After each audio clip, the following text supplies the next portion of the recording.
आपस में बातचीत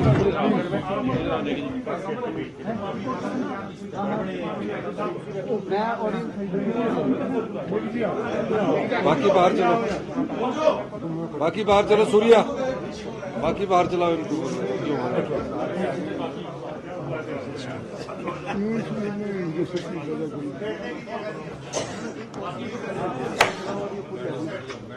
He's not talking. Don't talk among yourselves. Learn to be quiet also sometimes. तेज चौहान का चौहान जी लेना, चौहान जी हैं।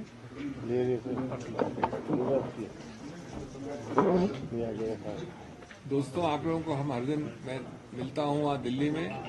2-3 रूल्स हैं, नियम। एक तो सब एक साथ लें, अलग अलग किसी से कोई बात नहीं होगी। दूसरा, मैं हिंदी में भी बोलूँगा, अंग्रेजी में भी बोलूँगा। अगर आप लोग शांति बरतेंगे अपने बाकी कॉलीग से, दोनों को मिलेगा फिर। और तीसरा, आवाज करेंगे तो फिर एक दूसरे की बात कटेगी।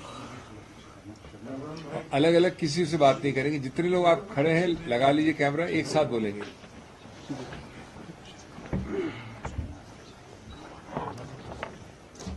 चौहान जी, एक just take a full clip, उस पर लिंक भेज देंगे सबको, कंटिन्यूस क्लिप। अब इधर आ जाइए, वहीं से अलग अलग लोगों को मांगते हैं ना।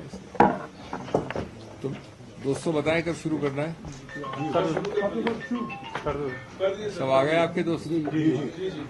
हिंदी इंग्लिश सब? हिंदी बोल रहा हूँ भैया। मैंने आज तक कोई कॉन्फ्रेंस पहले इंग्लिश में शुरू नहीं किया, नॉट वन इन 24 ईयर्स। दोस्तों, बहुत बहुत धन्यवाद आने के लिए। मैं पहले संक्षिप्त में हिंदी में बोलूंगा, फिर अंग्रेजी में। कृपया शांति बरताएं। पहली बात मैं कहना चाहता हूं कि मैं कांग्रेस की पूरी लीडरशिप की तरफ अपना कृतज्ञता व्यक्त करना चाहता हूं। उन्होंने मेरे अंदर विश्वास रखा, चौथी बार के लिए मुझे उम्मीदवार बनाया। मैं तहे दिल से माननीय कांग्रेस अध्यक्ष, पूर्व कांग्रेस अध्यक्ष श्रीमती सोनिया गांधी, शीर्षस्थ नेतृत्व जो भी है, सबको धन्यवाद देना चाहता हूं। दूसरी बात, मैं तहे दिल से माननीय मुख्यमंत्री को और हर एमएलए जो यहां बैठे हैं, जो आपको दिख रहे हैं, कुछ नहीं दिख रहे हैं, उनको जेन्युइन तहे दिल से धन्यवाद देना चाहता हूं। वो पूरी तरह से प्रयत्नशील थे, उम्मीद बनाए बैठे थे और दिन रात उन्होंने परिश्रम किया, मेरा समर्थन किया। तीसरा, मैं उन 9 एमएलए को भी धन्यवाद देना चाहता हूं, जिसमें से 9 के 9 कल रात तक हमारे साथ बैठे थे, खाना खाया था, जलपान किया था, फोटोज ली थी। उसके पहले जो बार बार हमसे मिले थे, मुझसे ही नहीं, मुख्यमंत्री जी से ही नहीं, लेकिन सब एमएलए से कई आश्वासन दिए थे, और जिनमें से 3 आज हमारे साथ नाश्ता करके निकले थे। उनको भी मैं धन्यवाद देना चाहता हूं, क्योंकि उनसे हमको कुछ शिक्षा मिली है। कम से कम मुझे निजी रूप से शिक्षा मिली है, मनोवैज्ञानिक शिक्षा मिली है। मैं इस संदर्भ में एक विनम्रता से प्रश्न पूछना चाहता हूं। नहीं, सबसे पहले, उससे पहले मैं माननीय हर्ष महाजन जी को तहे दिल से धन्यवाद, तहे दिल से बधाई देना चाहता हूं। वो जीते हैं और उनका हक बनता है बधाई प्रदान करने का। एक बात जरूर मैं कहूंगा, उनकी पार्टी को अपनी गिरेबान में देख के सोचे। जब भी कोई पार्टी 25 और 43 के आंकड़े या इक्वेशन में 25 वाली पार्टी 43 वाले के विरुद्ध उम्मीदवार खड़ा करती है तो उसका सिर्फ एक और एक ही संदेश हो सकता है। और मैं हर्ष महाजन जी की बात नहीं कर रहा हूं, मैं इस चुनाव की बात नहीं कर रहा हूं, मैं एक सिद्धांत की बात कर रहा हूं। वो संदेश है कि हम बेशर्मी से वो करेंगे जो कानून में अनुमति जिसकी नहीं है। अगर आप समझते हैं कि एक व्यक्ति या 2 व्यक्ति या 9 व्यक्ति अचानक एक नई नीति, एक नई सोच, एक नई आइडियोलॉजी के अंतर्गत कल रात के डिनर और आज सुबह के नाश्ते के बाद बदल गए हैं, तो मैं समझता हूं कि हम सब, जो अंग्रेजी में कहावत है, एक फूल्स पैराडाइज में रहते हैं। ये बदलाव बहुत दुर्भाग्यपूर्ण है भारत के लिए और विशेष रूप से हिमाचल प्रदेश के लिए, जिसकी संस्कृति, जिसके पहाड़ी या नीचे रहने वाले लोग इस संस्कृति से अवगत नहीं थे कुछ समय पहले तक। अगर ये नए भारत, न्यू इंडिया की परिभाषा है तो मैं तो पुराने भारत को ही प्रेफर करूंगा।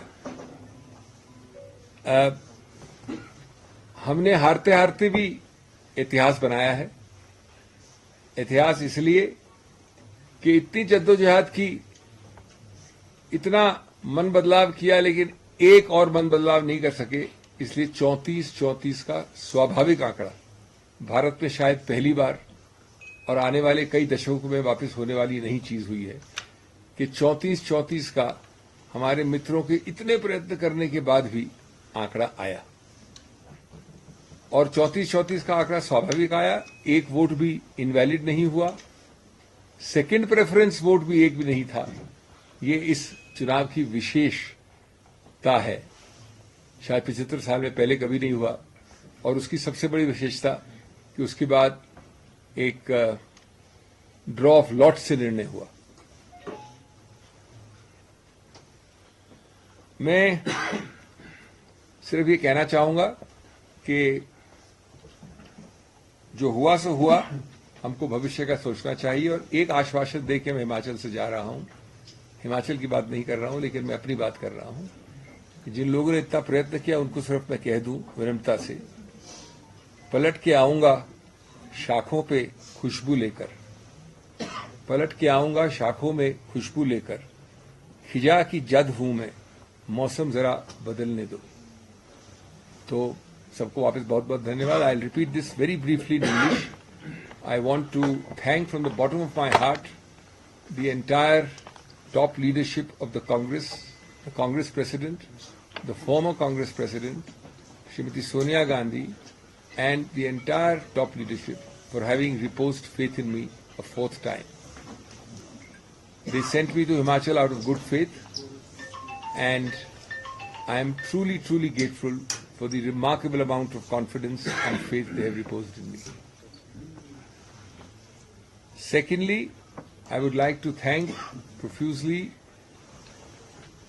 starting from the Honourable Chief Minister, each and every MLA, most of whom are now in this room, the office bearers of the Congress Party, each one of them for having tried their best, worked hardest, been highly cooperative. And thirdly, I'd also like to thank the 9 persons, because they've taught me a lot about human nature, its fickleness or its resoluteness. They've taught us a lot because they supped with us. In the biblical terms, it's called supping with us. Dinner, drinks, and photography till 11 o'clock last night. And 3 of them had breakfast with us, or 2 of them had breakfast with us. So I think we are bad judges of human character. They are obviously better judges of human character. Fourthly, I would like to say that, and I don't say it, fourthly, I want to congratulate Mr. Harsh Mahajan genuinely. He's the elected candidate and he deserves my congratulations. And he has it. I've done it personally inside the counting center. But I would like to raise a question without being moralistic or without being, didactic or sermonizing. I would like to raise a question for all those who believe in this New India BJP philosophy. This New India definition of the BJP is that when a party with 25 persons sets up a candidate with 40 or 43, either figure you can choose, then I believe humbly that there is only one message which is intended to be sent. There is no other message possible, because the arithmetic of an open election in the Rajya Sabha is crystal clear. That message is that we shall shamelessly, by hook or by crook, and more by crook and less by hook, win the election at any cost. If it's at any cost, if any of you think that it's out of ideological conversion overnight after our 11 o'clock dinner yesterday, or if any of you think that they have suddenly discovered new vistas, then I think we are all living in a fool's paradise. There is one and only one explanation for it, and we all know that explanation. None of us eats grass, and I think to expect that we eat grass or that the nation thinks that we eat grass is wrong. Finally, even while losing, I think both of us, the losing candidate and the winning candidate, have created history of a different kind. It's the first election, as far as I know, of any place, any state in Rajya Sabha, where A, there has been no first preference versus second preference issue. B, there is not a single invalidated vote. C, there is a natural division, not by addition or invalidation, a natural division of exactly 50% each, 34 versus 34. After that, it is written in the stars and written by God that by a draw of lots, one shall lose or one shall win. In the normal draw of lots, by the way, the name which is taken out wins. Under this strange rule of the Election Commission, which I found today, the name taken out of the box, which was mine, loses, is excluded. Friends, I would thank everybody, including all of you, for all the kindnesses done to me, and end with by saying what I said in Hindi. पलट के आऊंगा शाखों पे खुशबू लेकर, पलट के आऊंगा शाखों में खुशबू लेकर, खिजा की जद हूं मैं, मौसम जरा बदलने दो. Thank you so much. Sir, क्या कहेंगे, कांग्रेस को भाजपा ने नहीं कांग्रेस में हराया? Decide the question. I can take, but you want to take 4 questions, or either you put a limit of 2 or 3 questions.